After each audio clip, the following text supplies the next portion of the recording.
I'm Corinita, and this is Mental Health Monday.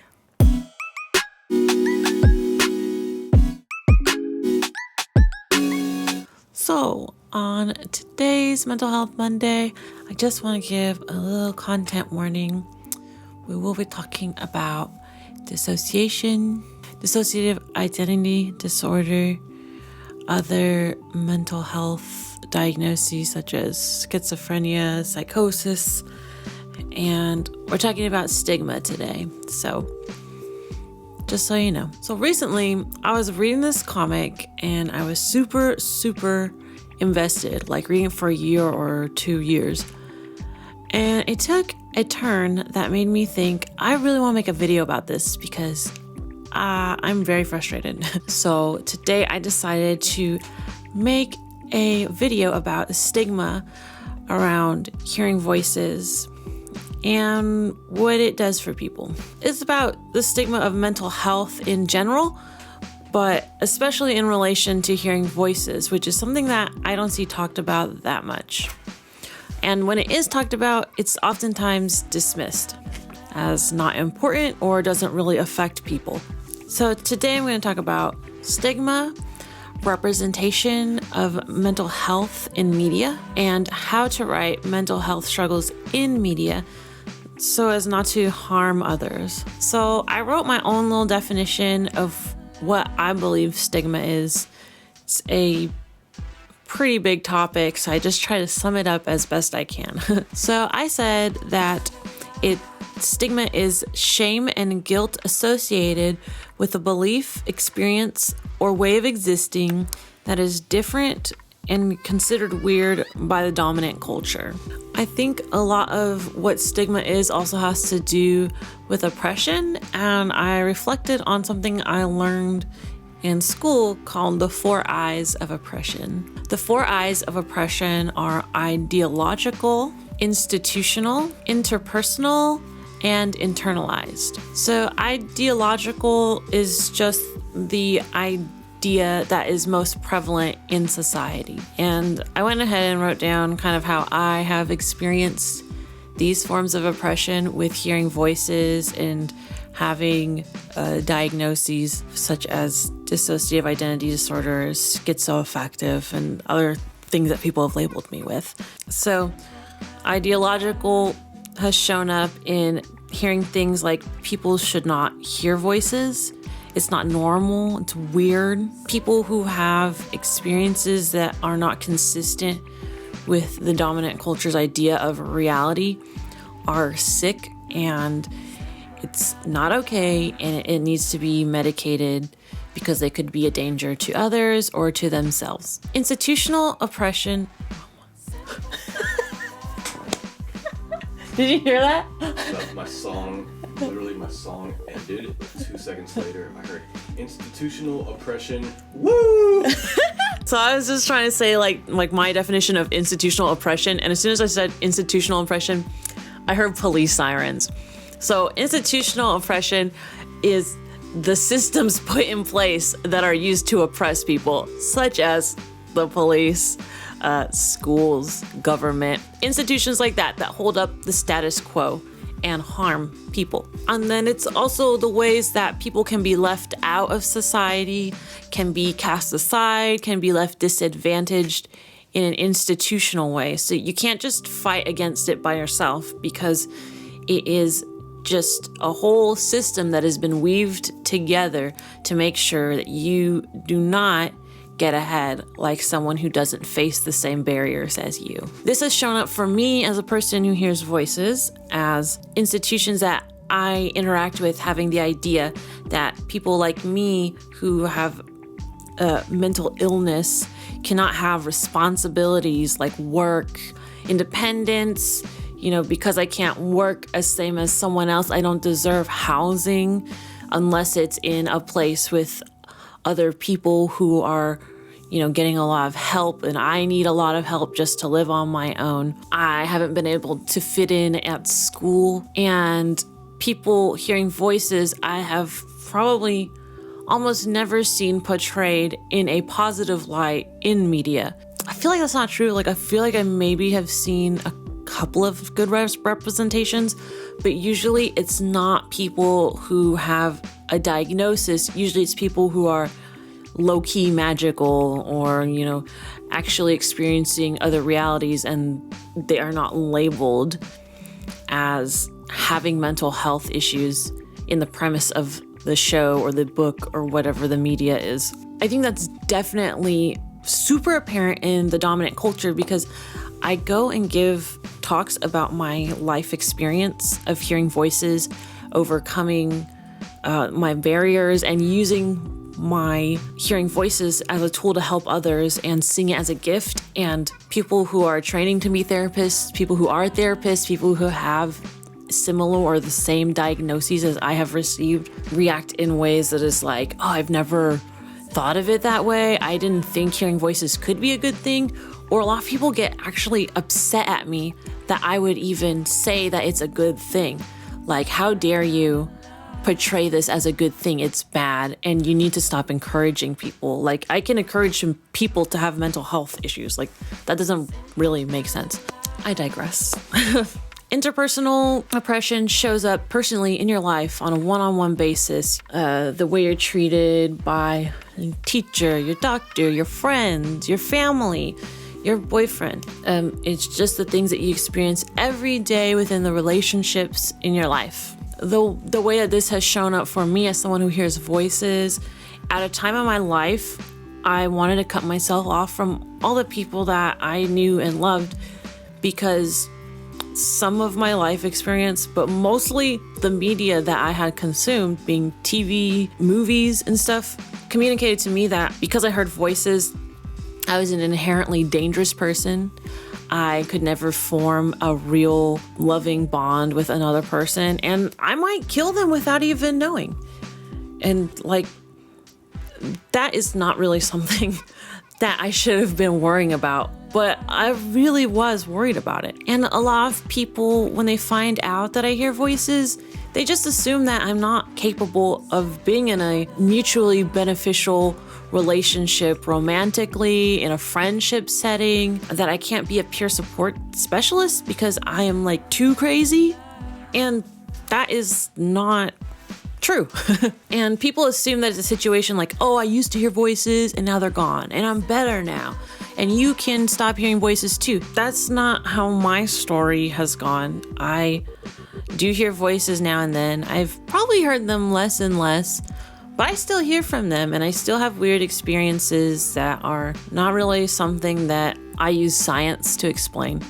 And that works for me. And I have healthy relationships in my life. In fact, I have a lot more healthy relationships in my life now that I have found my own way of dealing with the voices and having my own explanation for the voices instead of a chemical imbalance that people just slap a name on because they don't know what else to do with someone like me. The last I of oppression, in my opinion, is one of the most difficult to tackle, which is internalized oppression. Well, I don't know. I guess systemic is probably pretty difficult to tackle, but I guess internalized is the most annoying and upsetting to realize that, oh, I'm a product of the society I live in, which means that I have these own thoughts about myself that I need to unlearn. And that's what internalized oppression is internalizing all of this info you are receiving every day, every second, from media, from the way the institutions are ran, from the way people talk to you when they perceive you a certain way. And then putting that judgment and fear and difficulty all on yourself. And so the TV shows and government, all this doesn't even need to do any more work because you're doing the work for them basically at that point. And for me, as someone who hears voices, internalized oppression has shown up as, I'm unlovable. No one would ever love someone like me who hears voices. Who would want to be in a relationship with me? They're going to have to take care of me. I'm going to have meltdowns every now and then. I'm going to dissociate, not know who they are, freak out, scream. I mean, that's what happens. And they're going to have to deal with that. Do I really think someone's going to want to deal with that? I don't want to deal with that. I used to see myself as dangerous, needy. I didn't think I was deserving or capable of receiving, of having housing of my own. I didn't feel like I was deserving of working a job that I enjoy and love. And I didn't feel that I was deserving of healthcare because I was too difficult, because I didn't want to take medications, or because people want to dismiss me and say that something's all in my head because I see a certain word on my medical records. I think all of these ways oppression happens all feed into stigma. And stigma was actually the most difficult part of my mental health journey. The most difficult part to overcome was to, see myself as deserving of healing, to think that I'm able to heal, to see myself as a person who wasn't a lost cause. It was a lot scarier when I'd hear the voices because it felt like they had more power over me, because I never heard of somebody hearing voices and just being okay with it. And that's me now. I hear voices and I'm just okay with it. I mean, there are certain things, like if I'm not eating or drinking or sleeping, I will reach a breaking point where suddenly it does feel earth-shattering. But for the most part, when I hear voices, I'm just like, oh my God, shut up. It's just part of life for me. It's just like, I don't know, having your period or something. Like, yeah, bleeding is like bleeding a hell of a lot for a whole week. That sounds out of control. If you have a period, then you just bleed 1 week a month and you don't call the hospital and freak out. You just know what to do. I just came up with that. That's a good analogy. All right, next, let's talk about the media. So, I don't know. There's a lot of bad media representation out there for people who hear voices. There are countless amounts of movies and TV episodes and dramas and thrillers with you have no idea who the killer is, and you're suspecting that person and that person. Who does it end up being? It ends up being the person who has a personality disorder and they can't remember that they've been killing people. Great plot twist. It's old. It's not something new. It's not really creative.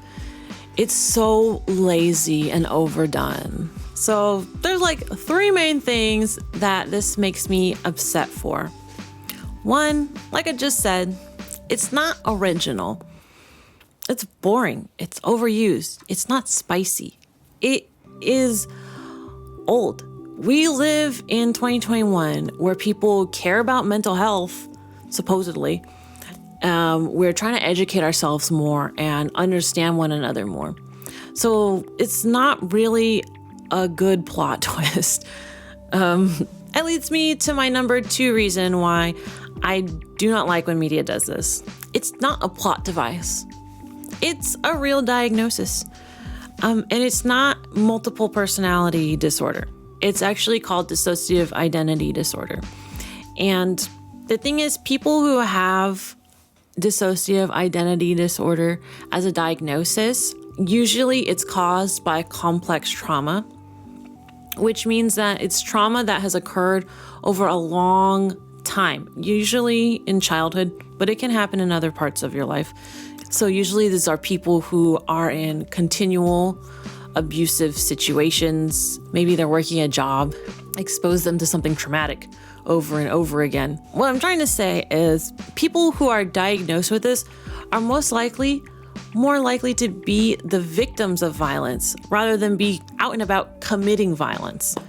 And people with mental health struggles overall are more likely to be the victims of violence than the perpetrators of violence. Just because this diagnosis seems like interesting and cool and different, it doesn't mean that it's fair game. It's still something that people experience and have to deal with on a daily basis. And as someone who has been diagnosed with this, I can tell you it's not fun. And it's really, really difficult. And it impacts all sorts of things in your life. And it doesn't impact cool stuff like, oh man, I'm secretly a murderer. It impacts things like, oh crap, where are my keys? Oh man, when did I say this to that person? oh my goodness, when did I answer this phone call and have an hour conversation with this person? Wow, when did I send this really long, in-depth, intricate message to this other person? Oh my gosh, how have I not seen that I have 15 new emails at work and haven't read any of them? It's very mundane and it sucks. And the third and most important reason to me is that using this diagnosis as a plot device hurts people. Really, when I was younger and I started hearing voices, I didn't have any support around that. But what did I have? I had movies and TV shows that were showing me people who were hearing voices telling them to do things, and they would lose their memory and they would kill people. And like, I swear, I don't know why. That's the only thing apparently that anyone can come up with that's interesting for somebody who has dissociative identity disorder to do, is to kill people.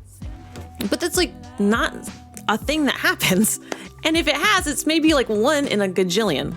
But someone like me who had no help and no support, I took that and I internalized that and I said, oh shit, I am a dangerous person. I can't be trusted. These voices are gonna hurt me. They're gonna kill me. And I felt like I had to take care of it myself. Otherwise, I would hurt people that I love. And I had to keep it a secret because otherwise people would know that I was a scary, dangerous, terrible person. And that's not just me. That's like a lot of people out there, I'm sure. In like psychiatry or psychology or whatever, they have like this, 1 in 1,000 people get affected with this. And so they make it seem like nobody can ever experience this. But the truth is, I go to hearing voices groups and to special messages groups, and I've met plenty of people who are just like me, whether they've received a diagnosis or not. So it's not like people like me are that rare. They're all over the place. They're just scared because of the way we are treated to talk about it openly. On top of this overall stigma that is being put on people, having this sort of plot twist can be triggering. So for me, I was reading this comic for maybe 1 or 2 whole years. Every week a new chapter would come out and I was excited. I won't say the name of the comic because I just don't want to give it attention. But basically in this comic, this girl was in a relationship with a dude who seemed hella sus. Like, I think he's murdering people that are being mean to her. And there's another guy who's love interest, blah, blah, blah. Season finale's coming up. I'm so excited. It's the last chapter of this season and I read it and she's the killer and she didn't know. And it's like, she has multiple personalities and one of them's been killing people and her boyfriend is all in her head. And I'm like, and it was more than a frustration. It just set me for a loop. I just wasn't prepared for that, you know. I formed a strong attachment with the characters, with the storyline, with something I looked forward to every week on that day for the new chapter to drop. And it felt like a betrayal. It hurt, and I had like a dissociative episode for like a day or two after that because it was just so left field. And it made all of those emotions rush back, all those feelings I had about being a dangerous person and feeling alone. This doesn't just go for DID because there are a lot of mental health diagnoses, a lot of physical diagnoses, a lot of, just representation, different ethnicities and everything that get misrepresented in media. And people keep calling for diversity. But if your diversity isn't written from the standpoint of a diverse person, it's useless. It's not helpful. And it probably is made up of stereotypes that are hurtful and they're hurting the people who are your audience, the people you are trying to reach. As a creator, I don't see why anyone would have that as a part of their goal unless they were a hateful person. But I like to believe that people have the best intentions, but they don't understand what it's like to only see themselves represented as scary or bad or incompetent or a list of stereotypes that are harmful to these different marginalized groups that they're trying to represent. So what can you do? Let's talk about how to write diverse characters in your media. If you're going to write a neurodiverse character in your story, in your play, in your book, in your movie, TV show, get people working on that piece of media with you who has that lived experience. It's not hard. It's definitely not hard to find neurodiverse creators. There's something called the internet where we all dwell, and you can literally put out a call to try to get people to help you. If they're a creator, pay them for their time and their hard work, and understand that working with someone who is neurodiverse and different from you, it will present its challenges now and then. But those challenges are worthwhile to meet each other where y'all are at and communicate and learn. If you don't have it within you to do all that research, don't make art about it. That's it. Like, just don't. I'm saying that especially because I know that recently Sia was in some controversy for making a movie. I don't know what it was called, but basically it was a huge slap in the face to people who are autistic, on the autism spectrum. And the community online was telling her this, and she chose to ignore it. And like I said, it doesn't just apply to people who hear voices or have different personalities or things. Like, this is all representation. Get neurodiverse people involved if you're going to write neurodiverse people. Do your research. There's plenty of books written. I'm sure you have friends who are diverse and neurodiverse that you can reach out to, and they might have friends who can look at your idea and tell you if they think it's good or bad. I think it's really important to be receptive to critique. If a whole community is telling you this is very unhelpful, then it's probably something that you shouldn't do. Some people get defensive or hurt about being told that what they're doing is hurting people, but you should be glad that you're getting input from others with lived experience and take it into account. Something that really upset me was I went to the creator of this comic's Instagram, and they went out of their way to make a post that said, "This doesn't reflect reality. This is just fiction." And somebody in the comments was like, "Oh, you're so responsible and caring. Thank you for making this post." And it made me so upset. Like, you don't speak for me, and you don't speak for others who go through very similar things that I go through and have to see this BS over and over and over again. The same exact story retold in a bunch of different ways. It's not enough just to say this is just fiction. It's not just fiction. You are adding to a collection of media which reinforces the stigma that we have to face every day as people that hear voices, as people who are autistic or on the autism spectrum, as people who are different ethnicities. You are adding to either stigma, or you are helping to break stigma and take down those stereotypes. So at the end of the day, you have to decide, what kind of art are you creating? Are you creating something oppressive, or are you creating something with a new, fresh take that is going to give people representation and something to look up to and feel proud about when they experience your media? And it's very important because nowadays, mental health is a popular topic. It is all over pop media, all over different TV shows and movies. And there are so many great representations nowadays.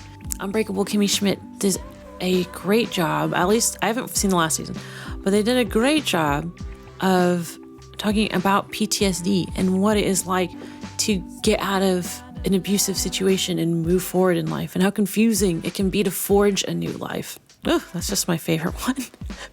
I haven't finished Crazy Ex-Girlfriend, so I can't really speak on it. I've heard it's really good. That's just the first one I can think of. There's other really great representations out there, but they are vastly outnumbered by really dumb stereotypes like this one. I have found that most media, if they go into mental health, they usually talk about depression or anxiety, but it's very rare that you see a character who's a main character hearing voices and living a life where they're working and going to school and doing everyday activities that do not include murdering somebody. That's not really an everyday activity, in case you're wondering. I just wanted to make this video because mental health is a very popular topic in media right now, and I see a lot of representation of anxiety and depression, sometimes PTSD, but it's very rare that I see any positive representation of people who hear voices and have altered states and altered realities and things like that are oftentimes labeled as psychosis or schizophrenia or DID. So I just wanted to let people know that really affects people. There's not much positive out there about us. And I think it'd be super cool to see that change. I would definitely watch a TV show or movie which has superhero that hears voices or something. That's why I love Deadpool, because Deadpool hears voices and they don't make it a whole thing. Like that's just something he has, and it's not a big deal, but also he's colorful. But nevertheless, that's what made me like that one. So if it's something you want to do, listen to the advice in this video. There's a good way to do it. Today we talked about stigma, representation of mental health in media, and how to go about doing that in a way that is not harmful. If you got anything out of this video, give it a like, subscribe perhaps. If you have anything that you want to add, any questions for me, anything you want to talk about, just put it down there in the comments. I'd love to hear from y'all. We're now doing just 4 videos a month. That's Mental Health Monday, Motivation Monday with Josh. We do Song React Sunday. And then we have a new series called The Process, where we're going to be telling y'all about things that we do as musicians that are not the cool, fun, interesting stuff. More stuff like making graphics, collecting money for our royalties, and other not so exciting things that maybe you didn't think about until you decide to become a musician. You're like, whoa, how do I do this? So, yeah, that'll be helpful. Thanks so much for watching. Sending everybody love.